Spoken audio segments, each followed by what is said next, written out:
quraanka kariimka waa kalaamkii alle waxa uu saldhig u yahay diinta islaamka dhammaanteed quraanka kariimka waa mucjiso u baahan in aan fahanno aqrino ku qushuucno ogaankiina nolosha ka dhigano kitaabka quraanka kariimka ah dhaxdiisa waxa ku xusan dhammaan taariikhda nolosha wixii horay u dhacay waxa hadda dhacaya iyo waxa dhici doona nolosha dunida iyo nolosha aakhiro haddaba daawade waxaan ka hadlayaa maanta suurad cajiib ah quraanku idil ayaa cajiib ah waana sirta ku jirta suuratul caadiyaat magacaygu waa Jaabir Cusmaan JB halkan waa madasha dhalanta Soomaaliyeed ku soo dhawow xikmaso waa huwa la jirkeena kuma qasaari doontid lagu soo bir page-keena follow soo dheh inta hadaa sameeyso awaalkaaga waxaan kaaga dhigi doonaa wax un inaan naga faa'iido ahsan tafsiirka suuratul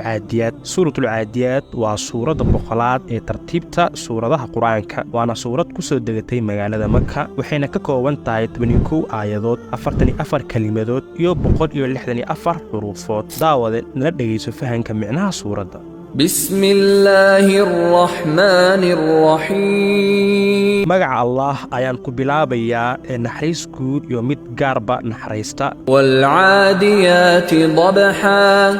wuxuu Allah ku dhaartay fardaha dheereeya ee hiinraaga micnaha fardaha markay ordayaan neeftuura ee hiinraaga falmuriyati qadha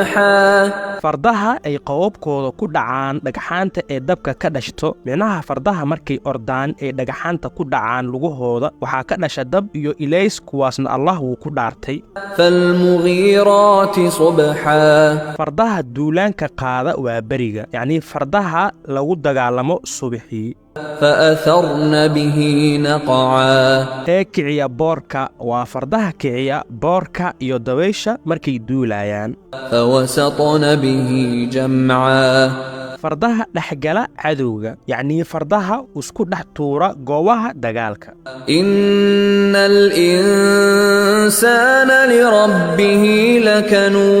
لكنود dhab ahaantii insaanka rabbigii wuu ku madax adeegay wuu diiday yacni insaanka rabbigii ayuu nimcadiisa ku gaalooway insaanka rabbigii uu ku jisaaray waa mid nimcadiid badan waa mid abaaldaro badan allihii abuuray u nimceeyey oo barwaaqadaas siiyey yacni maamulaya wax walban siiyey ma ogola daacadiisa ma ogola nimcooyinka uu siiyey uma ictiraafsana waa kanuud cajiib halka fardaha intaas shay u qabanayaan boorkaas u kicinayaan ilaa ay ka geeyaan goobtii ugu qaraarneed lagu dhimanayay iyagoo adeecaya kaliya hogaamiyahood siiya cunno iyo biyo hadda ma abuurin arag muu siinin indha muu siinin wax kale muu siinin kaliya wuu qoodiyey wuuna ilaaliyey abal waxay ugu dhigeen inay u hiinraagaan oo boorka u kiciyaan ee colka cadowga u dhex galaan iyagoo boor kicinaya hiinraagaya iyagoo olol bixinaya intaas ayay u samaynayaan kaliya hogaamiyahooda cunno siiyo oo ilaaliya biyo siiyo ayay intaas afaad u marayaan xitaa naftooda halis u gelinayaan ay ku dhiban karaan dagaalkaas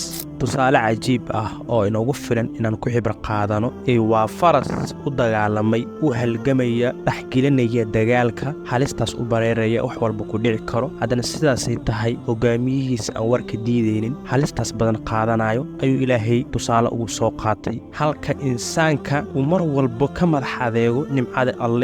alle ku manaystay uu Allah ugu abaalgudo inuu nimcadaas oo lid ku isticmaalo xumaan iyo faaxish iyo waxyaalo kale oo ku sameeyo halka faraska uu abaalka ugu dhigo qofka iska leh inuu geeyo goobaha dagaalka si walbay tahay uu hiraago orodkaas dheerna masaafadaas dheer u jaro waana runtii tusaale inoogu filan inaan kuwaana qaadano anagoo maanta